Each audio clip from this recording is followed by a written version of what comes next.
विदर्भ साहित्य संघाचे अध्यक्ष आदरणीय प्रदीप दाते, आपल्या या कार्यक्रमाला विशेष रूपाने उपस्थित आदरणीय संजय किर्लोस्कर, आदरणीय गिरीश भाऊ, आदरणीय राहुल पांडे, प्रगती पाटील, बाळ कुलकर्णी, निलेश खांडेकर आणि ज्यांचा आज सत्कार होतोय असे सत्कारमूर्ती बळवंत भोयर आणि रवींद्र फडणवीस. स्वर्गीय प्रकाश देशपांडे हे अतिशय उत्तम जीनियस पत्रकार होते. जीनियस हा शब्द सगळ्यांना लावला जाऊ शकत नाही, पण प्रकाशमध्ये कर्तृत्व होतं. विशेषतः सुरुवातीच्या काळामध्ये कवी ग्रेस यांच्या सान्निध्यात नागपूर महाविद्यालयातून त्यांनी शिक्षण घेतलं. त्यामुळे मराठीबद्दल अतिशय प्रगल्भ असं मराठी साहित्याचे त्यांचा अभ्यास होता. एक उत्तम पत्रकार म्हणून त्यांनी अनेक विषयावर उत्तम रीतीने लिखाण पण केलं. या सगळ्या काळामध्ये उत्तम पत्रकार म्हणून काम करत असताना त्यांच्यामध्ये कवी मनाची आणि साहित्यिक त्यांच्या गुणांची असा वारंवार अनेक वेळा परिचय झाला. त्यानंतर राजकीय विश्लेषक म्हणूनही त्यांनी उत्तम काम केलं. त्यानंतर काही काळ प्रकाशजी माझ्याबरोबर पण काम करत होते.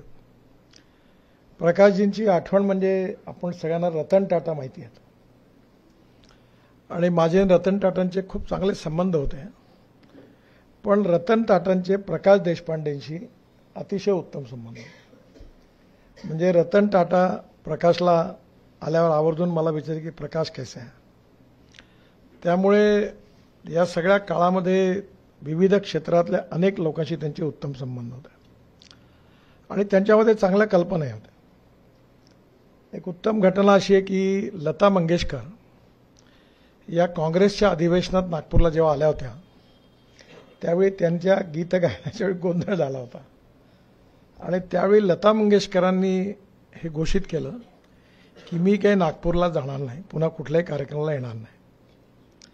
त्यावेळी प्रकाश देशपांडे माझ्या मागे लागले की आपण लता मंगेशकरांना नागपूरला घेऊन जाऊ. तर दोनदा तीनदा चारदा म्हटल्यावर मी म्हटलं प्रकाश, लता मंगेशकरांनी सांगितलं की मी जाणार नाही तर पुन्हा त्यांच्याकडे जाऊन मला कशाला बोलायला लावतो आणि कशाला ते शक्य होईल.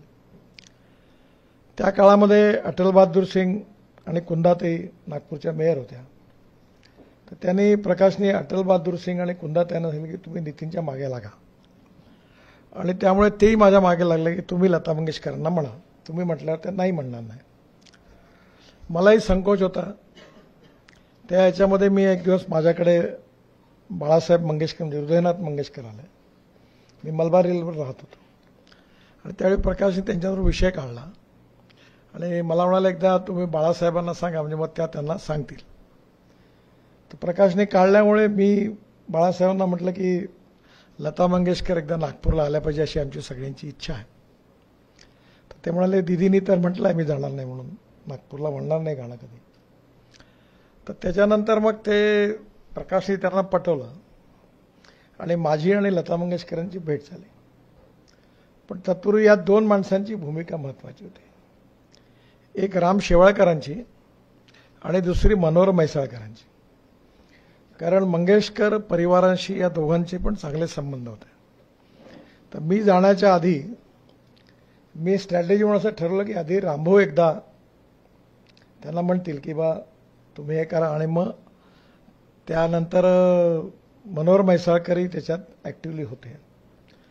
रामभाऊंनी आणि मनोहर म्हैसाळकरांनी त्यांना सुचवल्यावर त्या पुन्हा थोड्याशा नाराजीने म्हणलं की नाही मी आता ठरवलं आता आयुष्याच्या शेवटच्या काळात मी आता मला काही करायचं नाही. पण त्या त्यांचा विरोध थोडासा कमी झाला आणि त्यानंतर मग एक दिवशी मी त्यांच्या घरी गेलो आणि घरी गेल्यानंतर मी त्यांना असा प्रश्न विचारला, प्रकाश माझ्याबरोबर होता, की ज्यांनी कोणी तुमच्या कार्यक्रमात गोंधळ घातला ते आता लोक जिवंत आहेत की नाही माहिती नाही मला, कारण ते गेलेत, पण त्यांची शिक्षा तुम्ही आम्हाला का करता. थोडंसं त्याच्यावर त्या निरुत्तराने त्यांना म्हटलं की तुम्ही सगळा परिवार नागपूर महानगरपालिकेकडनं तुमचा नागरिक सत्कार करायचा आहे. तुम्हाला कुंदाताईंनी पत्रही पण दिलेलं आहे. तुम्ही एकदा जरूर या कार्यक्रमाला या. बराच वेळ बसल्यावर शेवटी त्यांनी कबूल केलं की मी येते म्हणून. आणि नंतर मग VCAच्या ग्राउंडवर मोठा कार्यक्रम झाला. त्याला लता मंगेशकर, आशा भोसले, मीना मंगेशकर, सगळ्या त्यांच्या बहिणी आणि बाळासाहेब असे सगळे एकत्र होते. आणि हा मोठा कार्यक्रम त्यावेळी रामभाऊ पण होते, मनोहर म्हैसाळकर पण होते. VCAच्या ग्राउंडवर झाला. गिरीश भाऊंना आठवते, या सगळ्या याच्यात गिरीश भाऊ पण होते. आणि एक मोठा कार्यक्रम झाला आणि पहिल्यांदा त्या नागपूरला आल्या आणि त्या मात्र मला म्हणाल्या की मी येईन, पण मला गाणं म्हणण्याचा आग्रह नका करू. तर मी त्यांना म्हटलं की लोक म्हणतील तुम्हाला, नाही नाही म्हणत, ते लक्षात ठेवा, ते करायचं असेल तर मग म्हणलं बोलवू नका. तर मी अटलला आणि कुंदाताईंना सांगितलं की त्या असं म्हणाल्या. पण त्या जेव्हा इथे आल्या आणि त्यांचं जे भाषण झालं तेव्हा अटल बहादूर सिंग, नाही नाही आपको गाणं गाणं एक बार. पुन्हा सगळ्या लोकांनी म्हटलं आणि मग त्यांनी एक गीत पण म्हटलं त्यावेळी. आणि म्हणून तेव्हा सगळा कार्यक्रम व्हायचं खरं श्रेय प्रकाशला होतं. प्रकाशने त्या काळामध्ये माझ्याबरोबर असताना मुंबईचे 55 उड्डाण पूल, मुंबई पुणे एक्सप्रेस हायवे, हे सगळे प्रोजेक्ट मी करत होतो. त्यावेळी माझ्याबरोबर त्याचं उत्तम सहकार्य. त्यावेळी मेधा पाटकरांनी मुंबई पुणे हायवेला विरोध करण्याकरता आंदोलन सुरू केलं काटकरी लोकांचं, आणि त्याच्यामुळे मीडियामध्ये खूप छापून यायचं. मग प्रकाशला म्हणायचो की या सगळ्यांना आपण भेटूया, सांगूया. वरळी बांद्राच्या याच्यामध्ये इतकं इंग्लिश पेपरने विरोधात लिहिलं. काल परवा मी टाइम्स ऑफ इंडियाच्या कार्यक्रमात मुंबईत होतो तेव्हा मी त्यांना आठवण केली. आणि ते सगळे खूप की आंबेडकरांचं स्मारक उद्ध्वस्त होणार, सावरकरांचं स्मारक उद्ध्वस्त होणार, सगळ्या मासोळ्या मरणार. हा झाल्यानंतर एक मोठे नेते देशातले हार्टच्या ऑपरेशन करता मुंबईला आले आणि मग सह्याद्रीत त्यांचा मुक्काम होता. त्या काळात हे लोक त्यांच्याजवळ पोहोचलेत आणि विलासरावांनी त्याला स्टे देऊन टाकला. त्यामुळे एकंदरीत तो संकटातला 420 कोटीचा प्रोजेक्ट 1800 कोटीत झाला. तेव्हा या सगळ्या याच्यामध्ये एकदा मी ठरवलं की Indian express, times of India आणि जेवढे इंग्लिश प्रेस आहेत त्या पत्रकारांना एकदा वरळी बांद्रा सीलिंग प्रोजेक्टमध्ये घेऊन जायचं. प्रकाशवरती जबाबदारी होती.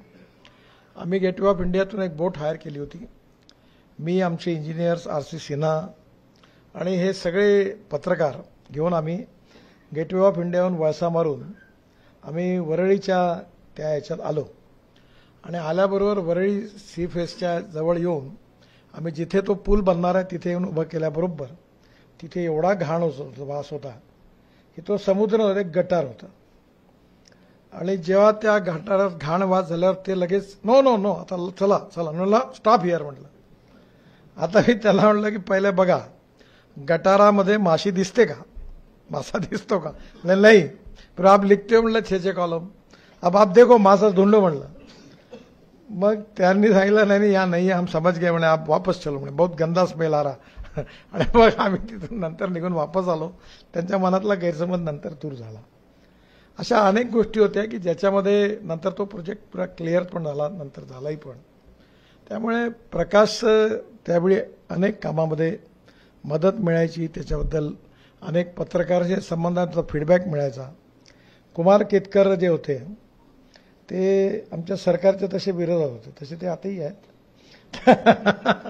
पण कुमार केतकरांना प्रकाश भेटला आणि मुंबईमधले उड्डाण पूल आणि सगळे प्रोजेक्ट कसं ट्रॅफिक कमी करणार आहे हे त्यांना सांगितल्यावर ते म्हणाले की त्यांना मग माझी भेट ठरवली. आणि मी कुमार केतकरांना म्हटलं की मला तुमची मदत पाहिजे. आणि मग कुमार केतकरांनी फुल हार्टेड हे सगळे प्रोजेक्ट कसे आवश्यक आहे याची खंबीर भूमिका घेतली आणि सातत्याने त्यांनी मला मदत केली. त्या काळामध्ये नाना चुडासमा मुंबईचे शरीफ होते. नाना मोठे प्रसिद्ध होते आणि नानांचा माझा जवळचा संबंध होता. तर मी नानांना त्याच्यातून मध्ये घेतलं आणि मग नानांनी आमच्या सगळ्याकरता एक पकळू पटेल म्हणून होत्या, रजनी पटेल यांच्या मिसेस होत्या. तर आम्ही त्यांची ते आता जो ब्रिज बनला अटल ब्रिज त्याचं एन्व्हायरमेंट क्लिअरन्सलाही खूप विरोध. तर मग त्याच्याकरता एक कमिटी तयार केली. त्याच्यामध्ये नाना चुडासमा, बकळू पटेल, अजून एक कोणतरी होते मोठे, आणि त्यांनी हिअरिंग घेतलं. हे सगळं प्रकाशने त्या काळामध्ये पूर्ण याच्याकरता परिश्रम मेहनत घेतली. प्रकाशच्या या सगळ्या काळामध्ये पत्रकार म्हणून आणि नंतरच्या काळातही माझे एक जवळचे मित्र म्हणून त्यांचा माझा अतिशय चांगला उत्तम संबंध होता. दुर्दैवाने त्यांचा मृत्यू अपघात झाला आणि ते आपल्यातून सोडून गेले अशी खंत अनेक लोकांच्या मनामध्ये होती. आणि म्हणून त्यानंतर गिरीश भाऊंनी आता जवळपास हाचा पुरस्कार कितवा आहे? 60च्या वर होऊन गेले. 20 वर्ष झाले, 60च्या वर पुरस्कार झाले. 30 वर्ष म्हणजे आता एवढ्या जुन्या काळात एक गिरीश भाऊंचं मी अभिनंदन करतो की त्यांनी प्रकाशची स्मृती या पुरस्कार निमित्ताने सातत्याने जागी ठेवली आणि त्यामुळे गिरीश भाऊंना मनापासून धन्यवाद देतो. आणि हा जो आजचा पुरस्कार प्रकाशच्या स्मृतीनिमित्त आहे हा 2 कुशल संघटकांना आहे. त्यातले एक जे आहेत ते रवींद्र फडणवीस हे माझे गेल्या 45 वर्षापासूनचे जवळचे मित्र आहेत आणि त्यामुळे त्यांचे वडील, त्यांचे आजोबा, त्यांचे मामा म्हणजे श्रीवा धाबे आणि विशेषतः याच्यात ही जी हिंदू मुलींची शाळा होती ती आणि आता महिला महाविद्यालय या संदर्भामध्ये एक गोष्ट कॉमन आहे. बळवंतराव भोयर ही खो खोचे अध्यक्ष आहे आणि हेही माहिती आहे की विशेषतः खो खो करता, कबड्डी करता रवीचंही पण कॉन्ट्रीब्युशन खूप मोठं आहे. कारण याच्यामध्ये त्यांनी सातत्याने बऱ्याच स्पर्धा त्या ठिकाणी घेतल्या. या काम करत असताना त्याच्या या सगळ्या शैक्षणिक याच्यात खूप अडचणी आल्या. विशेषतः गडचिरोली जिल्ह्यातल्या जवळपास 70-80 आदिवासी मुली रवीनी त्या ठिकाणून या ठिकाणी नागपूरला महिला महाविद्यालयात शिकण्याकरता आणल्या. रवीचा संस्थेमध्ये विजूभाऊ मंडलेकर ती माझ्याबरोबर होते. माझे अगदी भावासारखे संबंध होते. त्यांच्या मृत्यूनंतर मग रवीला एकदा विजय मंडलेकरांच्या नावाने आणि एकदा कृष्णराव भागडीकर यांच्या नावाने त्यांना काही संस्थेत हॉल बांधण्याकरता, बिल्डिंग बांधण्याकरता मदत केली. पण वेळोवेळी CSR मधून इकडनं तिकडनं आणून त्यांनी खेळाचे सामने असो या सगळ्या टॅलेंटला मदत करण्याचं काम केलं. आता लेटेस्ट म्हणजे त्यांनी बाल साहित्य संमेलनामध्ये पण खूप चांगलं काम केलं. या निमित्ताने अतिशय कन्स्ट्रक्टिव्ह रीतीने काम करणं आणि या सगळ्या मुलांच्या जीवन घडण्यामध्ये त्याचं मोठं योगदान झालं.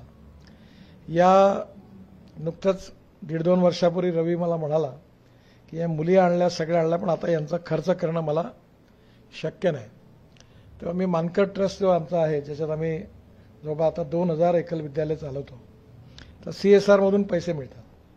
तर मी त्यावेळी त्यांना सांगितलं की आता आजच आम्ही त्याचं पत्र मिळालं नाही, ते मिळालं आणि सांगितलं की या मुलींचा जो महिन्याभराचा जेवणाचा किराणाचा खर्च असतो तो आम्ही या ट्रस्टतर्फे तुम्हाला देऊ.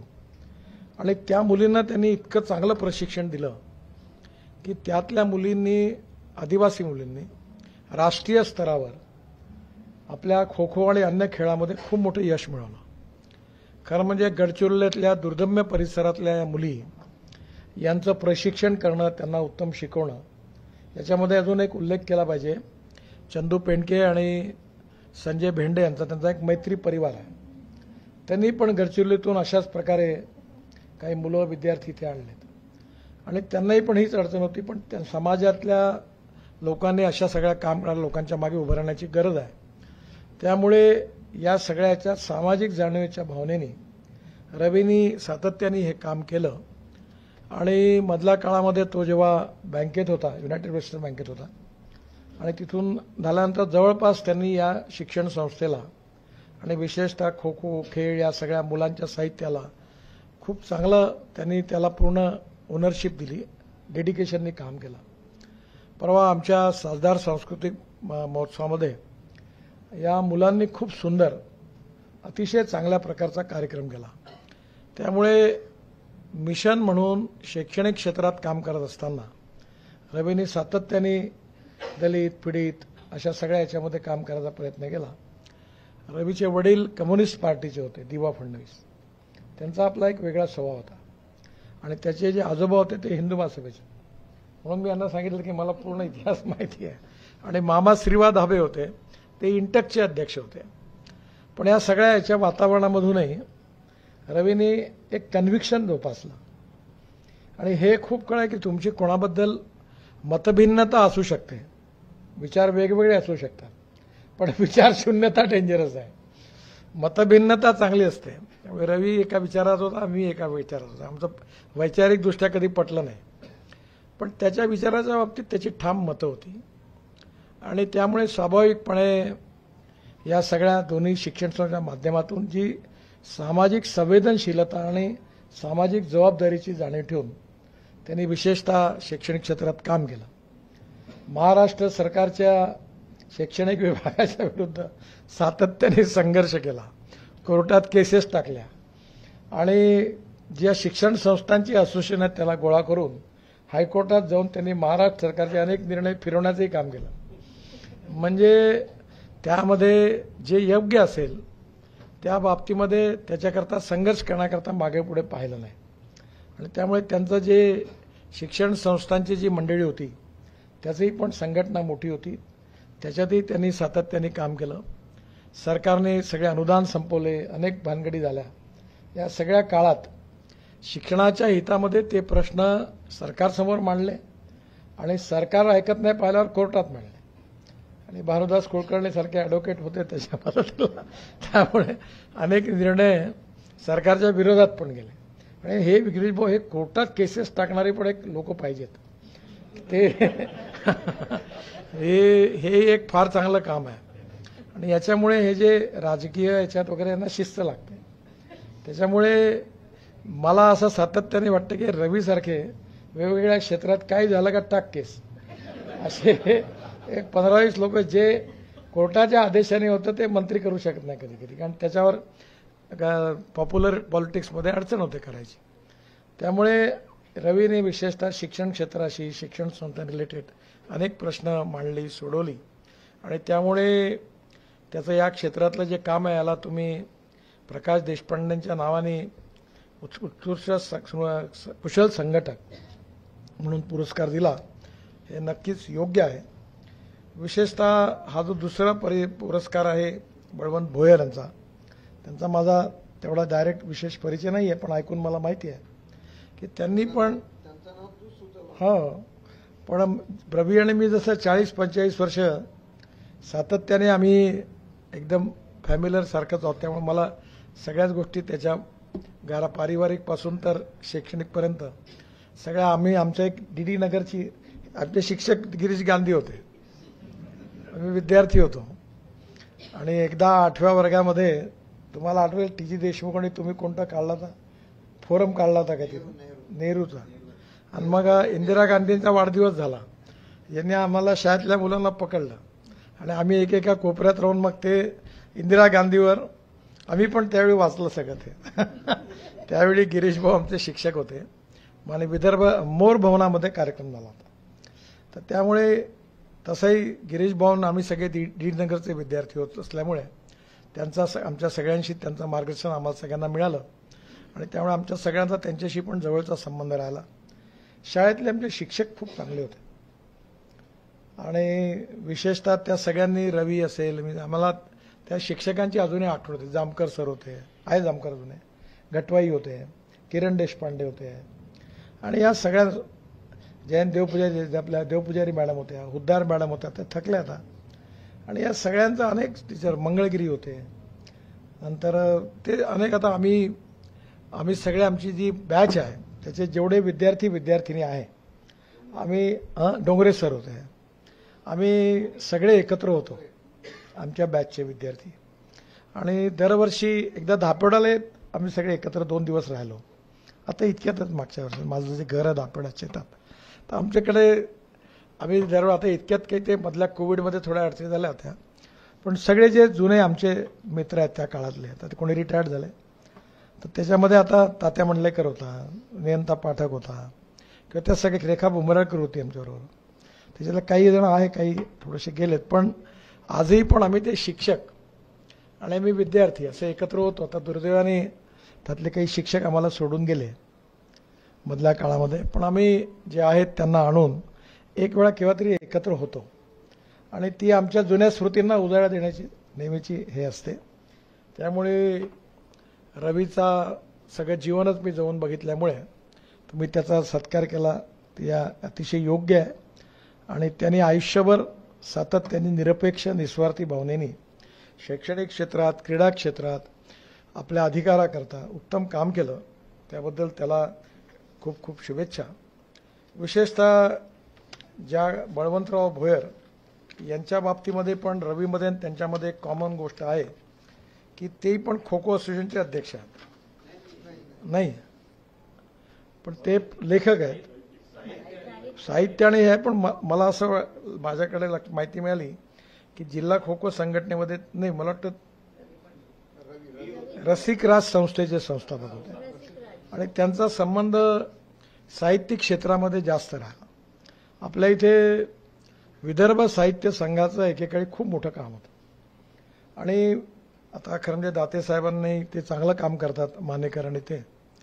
त्यावेळी लाखनी, चंद्रपूर, गडचिरोली आणि भंडारा जिल्ह्यातल्या लहान लहान गावात विदर्भ साहित्य संघाच्या शाखा होत्या आणि त्यामुळे ग्रामीण भागामध्ये अनेक साहित्यिकांना, कवींना प्रोत्साहन देण्याचं काम त्यावेळी त्यांच्याकडनं होत होतं आणि त्यामुळे विशेषतः रसिकराज संस्थेची स्थापना करून साहित्याच्या क्षेत्रामध्ये एक प्रसिद्ध लेखक म्हणून त्यांचं मोठं योगदान आहे आणि हे योगदान जे आहे याच्यामध्ये निश्चितपणे विदर्भातली जी साहित्यिक चळवळ आहे ही या ग्रामीण भागातल्या लोकांनी खूप चालवली आणि त्यातून जे काही चळवळीतून उभे त्यातून अनेक उत्तम लेखक तयार झाले. आपण देवीदास सोटेंना कधी विसरू शकत नाही, ते वर्धा जिल्ह्यातून होते. तसंच झाडीपट्टीमधलं म्हणजे विशेषतः चंद्रपूर, गडचिरोली, नवरगाव त्या सगळ्या भागामध्ये असणारं नाटक, साहित्य, वडसा या सगळ्याचं एक वेगळी विशेषता होती आणि ते सगळे लोक त्या नाटकात कामही करायचे, साहित्याबद्दल रुची होती.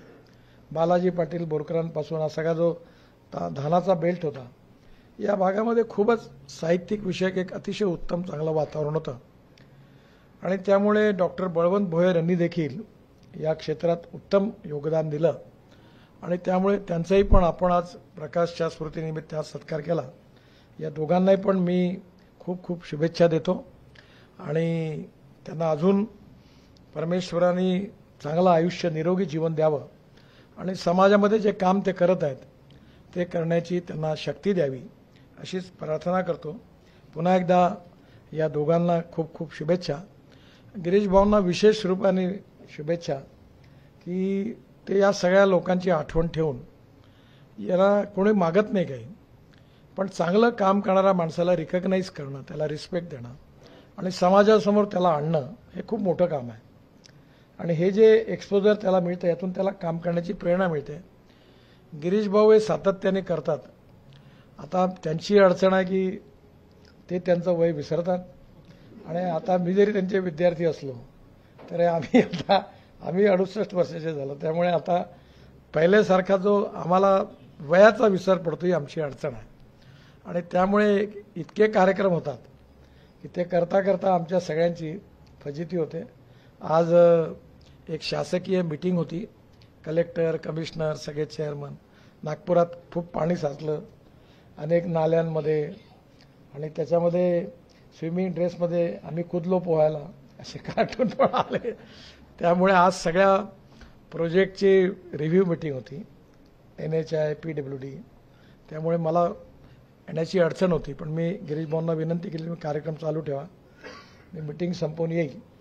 तर मला उशीर झाला याबद्दल आपल्या सगळ्यांची क्षमा मागतो आणि पुन्हा एकदा गिरीश भाऊंनाही पण विशेष रूपाने विदर्भ गौरव प्रतिष्ठानच्या वतीने सातत्याने अशा सर्व लोकांची आठवण ठेवून त्यांना रिकग्निशन आणि रिस्पेक्ट देऊन त्यांच्या कार्याचा गौरव करणं ही खरोखर खूप मोठी गोष्ट आहे. याबद्दल त्यांनाही पण मनापासून धन्यवाद देतो आणि पुन्हा एकदा प्रकाशच्या स्मृतीला अभिवादन करतो आणि माझं बोलणं संपवतो. धन्यवाद.